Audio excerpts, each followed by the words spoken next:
Jalan-jalan ke Ciawi, lanjut berkunjung ke Singaparna. Masih bersama saya Erianti Nirmala Dewi di SGD Talk episode perdana.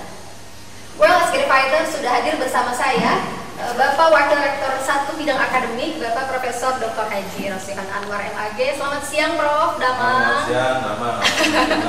Alhamdulillah Prof. Oke Prof, masih seputar serba-serbi PMB UIN Bandung 2021-2022.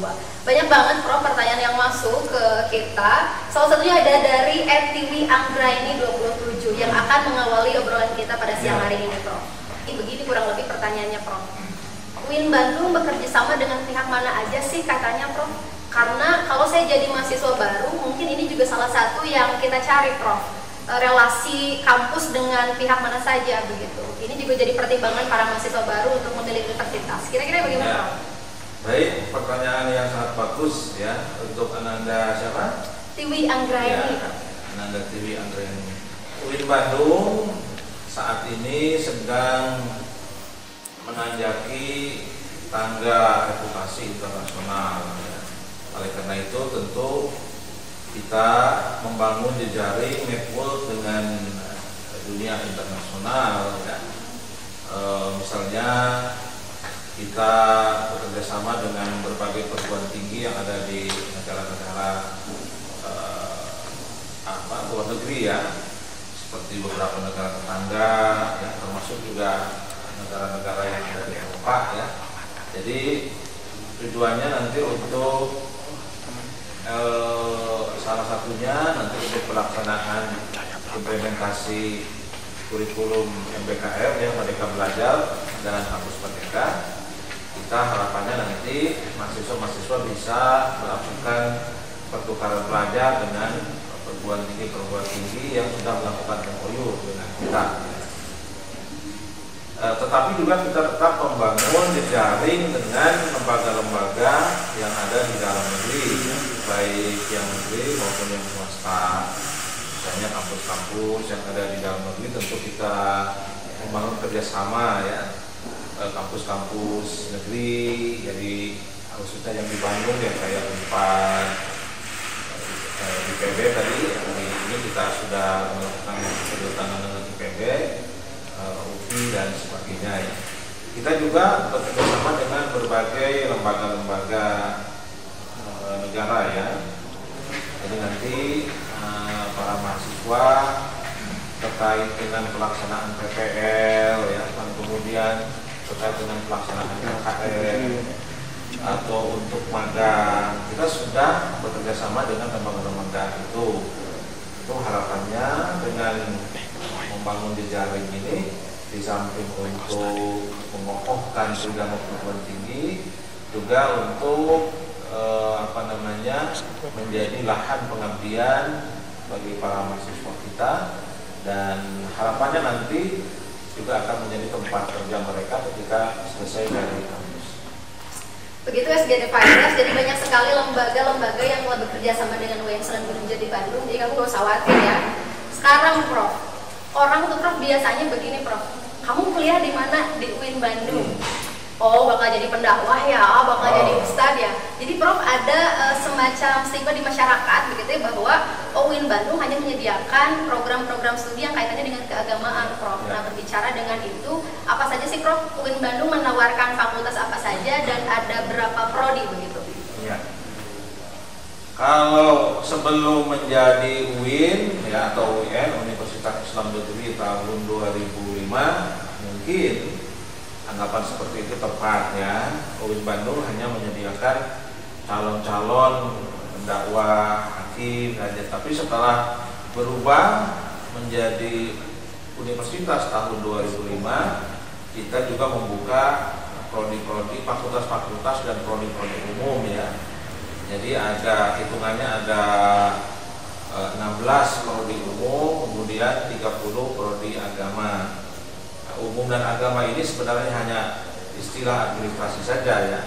Yang 16 prodi umum itu izinnya dari Dikbud ya, sementara yang 30 itu izinnya dari Kementerian Agama atau Diktis. Nah, jadi tercatat ada 9 fakultas kemudian ada sekitar 46 prodi. 46 prodi itu yang 30 prodi agama, yang 16 prodi umum. Nah, kalau lihat dari beberapa fakultas yang ada ya, yang agama sudah maklum ya, ada Usuluddin, ada dakwah dan komunikasi, kemudian ada syariah dan hukum, kemudian ada fakultas tarbiyah ya, dan keguruan, lalu kemudian ada fakultas apa lagi yang belum ya, yang lalu kemudian yang umumnya itu ada fakultas psikologi, ada fakultas saintek, fakultas ilmu sosial dan politik, kemudian fakultas ekonomi dan bisnis Islam ya. Jadi itu ada 9 fakultas ya, umum dan agama, kemudian ada pascasarjana S2 dan S3. Nah, prodi-prodinya yang umum tentu bermacam-macam ya. Di Fakultas Sains dan Teknologi kan itu ada misalnya ada jurusan informatika, ada biologi murni, fisika murni dan sebagainya ya. Jadi dengan demikian lulusan dari UIN Sunan Gunung Jati Bandung itu akan memiliki berbagai profesi, ya, bukan saja profesi terkait dengan agama, tapi juga profesi-profesi yang umum, sebagaimana lazimnya sebuah universitas. Jadi kalau ada anak-anak kita yang pengen menjadi pendakwah, ya ada fakultas dakwah. Kalau pengen menjadi hakim, nanti ada fakultas syariah, hukum. Kalau pengen jadi guru, ada di fakultas tarbiyah dan keguruan. Lalu kemudian ada fakultas adab tadi belum ya, fakultas adab dan humaniora misalnya nanti mempersiapkan di sana ada prodi, ada sastra Arab, kemudian ada sastra Inggris, ada SPI, ya, apa namanya ya, itu semua prodi-prodi agama. Di prodi umum juga nanti menyiapkan prodi-prodi yang tentu nanti profesi atau profil lulusannya juga sesuai dengan prodi yang diambil. Jadi ala kulli hal silahkan bergabung dengan UIN Bandung untuk berbagai profesi yang diminati, baik yang umum maupun yang agama. Oke, baik Prof ya, karena memang banyak, masih sampai sekarang masih banyak Prof yang berpikir bahwa lulusan UIN Bandung hanya jadi pendakwah, hanya jadi ustadz begitu ya. Begitu teman-teman, kalau mau jadi guru bisa, mau jadi saintis juga bisa, advokat bisa banget. Oh iya. Jadi ada banyak banget ya Prof ya peluang di masa depan untuk para lulusan UIN Sunan Gunung Jati Bandung. Tapi ngomong-ngomong Prof, kita kan ada asrama ya Prof ya, ada Ma'had Al-Jami'ah. Apakah semua mahasiswa baru wajib Prof untuk pesantren dulu setahun atau gimana nih Prof? Ya, kita belum ada regulasi ya untuk seluruh mahasiswa masuk ke pesantren. Tapi tentu kita menganjurkan ya mereka untuk terlibat atau masuk di pesantren, kecuali untuk mahasiswa yang masuk jalur bidik misi ya. Kemudian yang jalur tahfidz itu kita sediakan asrama. Yang lainnya dipersilakan untuk masuk ya pesantren-pesantren yang ada di lingkungan kampus kita ya, ada beberapa. Tujuannya adalah kalau tradisi pesantren kan tradisi kitab kuningnya bagus ya. Jadi harapannya nanti kalau mahasiswa itu ikut di pesantren juga ya, dia punya pembelajaran lain di luar pembelajaran di kampus, sehingga cita-cita kita untuk melahirkan lulusan yang ulama dan intelek ya, dan intelek yang ulama bisa diberikan secara sinergis oleh kampus kita dan itu dengan bantuan pendidikan yang ada di pesantren.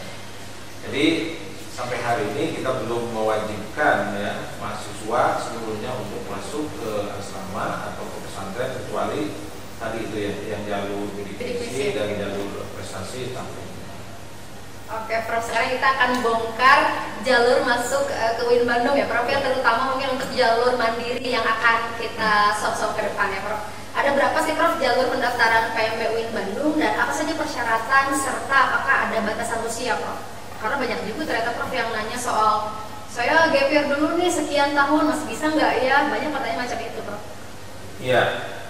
Baik, jadi kita punya 5 jalur untuk masuk ke kampus kita ya, yang tercinta UIN Bandung. 5 jalur itu yang 4 jalur nasional, yang 1 jalur mandiri ya. Untuk jalur nasional prodi-prodi umum dari yang 16 itu ya, itu ada 3 jalur. Pertama jalur SNMPTN, lalu kemudian jalur SBMPTN dan jalur mandiri. 3 jalur untuk yang prodi umum ya, yang 16. Yang 30 prodi yang agama juga punya 3 jalur. 2 jalur nasional yaitu SPAN, kemudian UM, ujian masuk, yang mandiri.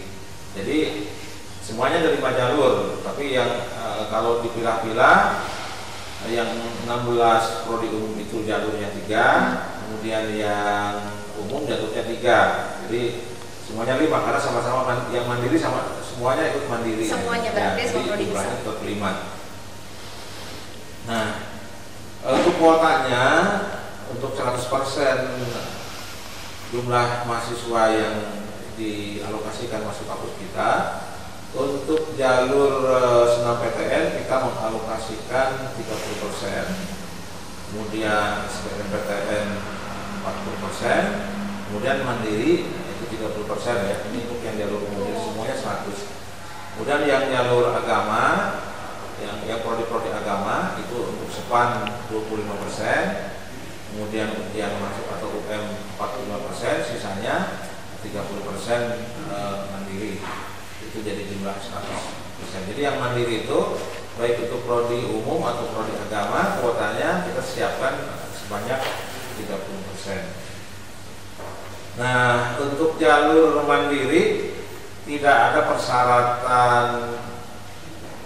Sebelum itu ya, yang mandiri itu kita juga ada beberapa jalur ya, yang mandiri itu ya. Ada jalur reguler CBT, kemudian ada jalur prestasi dan jalur tahfidz atau hafalan.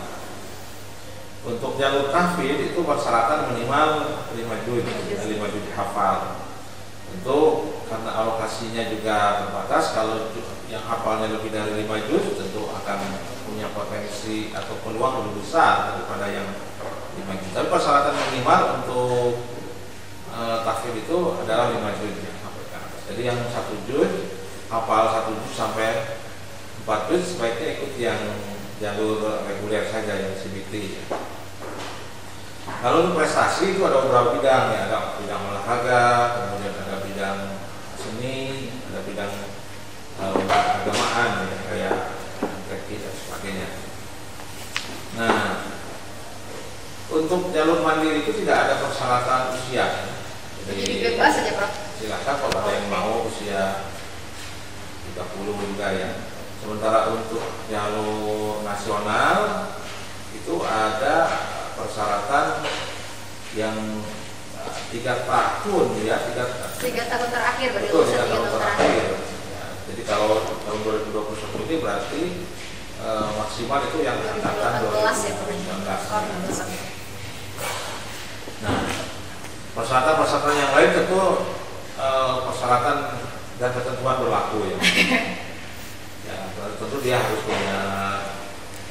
lulusan SLA ya, lalu kemudian juga nanti ada persyaratan yang lain ya, seperti nanti ada tes kesehatan dan sebagainya. Ya, administratif gitu ya. Seperti biasanya. Nanti ada anak-anak sekalian yang akan masuk ke kampus kita, silakan untuk membuka atau mengetahui lebih detail tentang syarat-syarat dan sebagainya melalui website PMB kita ya. Silakan masuk dulu ke web UIN Bandung, tinggal diketik saja di Google pencarian ya, UIN Bandung, klik nanti di menu ada PMB, penerimaan masuk baru, klik nanti masuk ke PMB kita yang berbagai syarat administrasi dan sebagainya. Jadi kita sudah siapkan berbagai hal kemudahan komunikasi informasi terkait dengan PMB. Dan kalaupun nanti misalnya ada hal-hal yang kurang paham di PMB sana disebutkan helpdesk, nomor-nomor yang bisa dihubungi atau media-media sosial yang bisa dihubungi. Jadi kita siap untuk menjawab pertanyaan dari adik-adik, anak-anak kita yang siap bergabung dengan keluarga besar UM Sunan Gunung Baru. Oke, baik Prof. Ini juga sekaligus menjawab pertanyaan dari teman-teman semua, karena banyak pertanyaan begini Prof.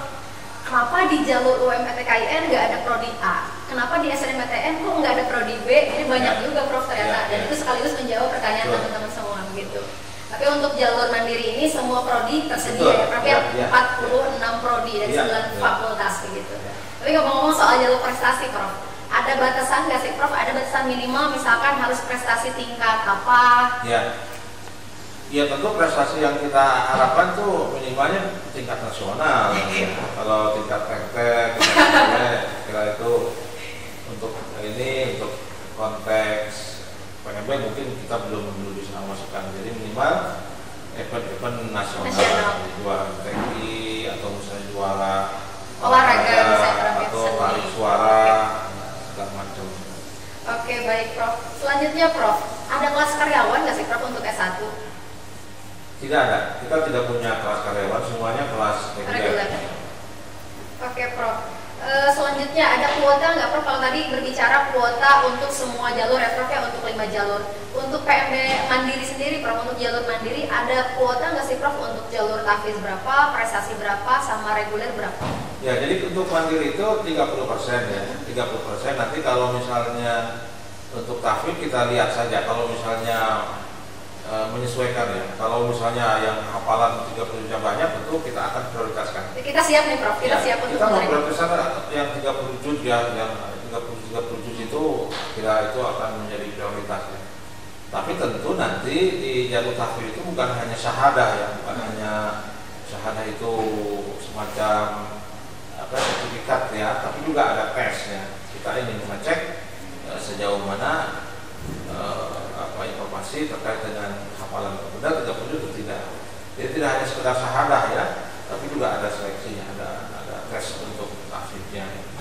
Nah, untuk prestasi nanti ada ya beberapa beberapa bidang-bidang olahraga nanti apa saja bidangnya. Sekarang daftar saja, silakan nanti di situ nanti tim penguji akan melihat tentu prestasi yang paling bagus itu yang akan kita ambil. Oke Prof, baik.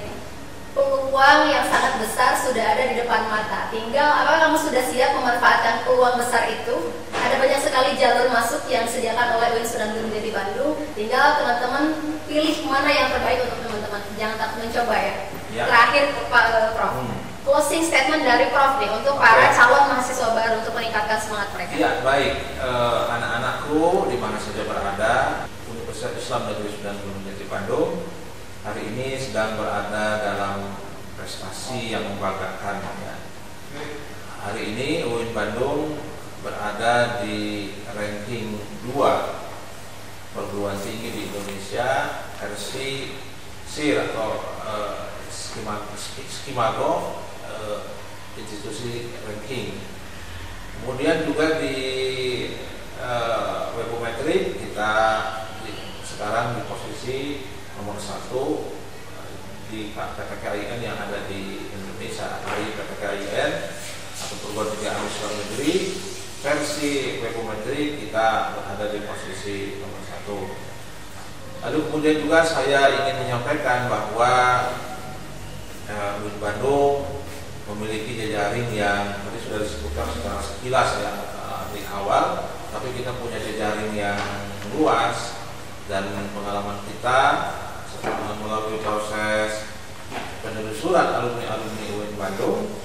Lulusan UIN Bandung itu bekerja atau berbakti dalam lingkup ruang kerja yang bermacam-macam. Tadi disebutkan ada yang menjadi guru pasti ya, jadi ulama, jadi pengusaha, jadi praktisi, jadi pemimpin kepala daerah dan sebagainya ya.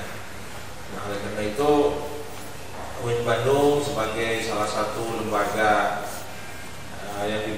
oleh negara lembaga pendidikan untuk ingin berkontribusi untuk mencerdaskan anak bangsa. Kita dengan segenap kemampuan yang dimiliki, ya, dengan prestasi hari ini UIN Bandung juga punya nilai akreditasi institusi A ya dari BANPT. Ini juga saya kira satu prestasi yang dimiliki oleh UIN Bandung. Dengan potensi yang dimiliki, SDM, dosen-dosen yang beragam ya pendidikannya, ada yang dari luar negeri, ada yang dari dalam negeri dengan berbagai macam latar belakang pendidikan. Lalu dengan sarana kampus, ya, karena kita punya kampus juga 3 lokasi yang saya kira sudah cukup representatif ya, di kampus 1, kemudian ada kampus 2, lalu ada kampus 3 dengan berbagai fasilitas dan penunjang kegiatan di dalam perguruan tinggi. Nah, dengan potensi-potensi yang ada itu, kami berkomitmen untuk mencerdaskan anak bangsa. Oleh karena itu, marilah saya sebagai wakil rektor 1 dan tentu segenap pimpinan yang sudah di Bandung mengajak anak-anak sekalian untuk bergabung dengan keluarga besar mahasiswa UIN Sunan Gunung Jati Bandung dengan memanfaatkan beberapa jalur yang masih ada. Yang masih ada ya diantaranya yaitu yang paling waktunya masih memungkinkan, yaitu jalur mandiri ya. Insya Allah mudah-mudahan setelah bergabung dengan kampus kita, kampus kebanggaan kita UIN Sunan Gunung Bandung, mari kita song-song masa depan kita yang cerah. Saya punya satu pantun. Oh, boleh Prof, coba. Menarik ya. Betapa anggun perempuan berkerudung. Cakep. Kerudung indah berwarna merah.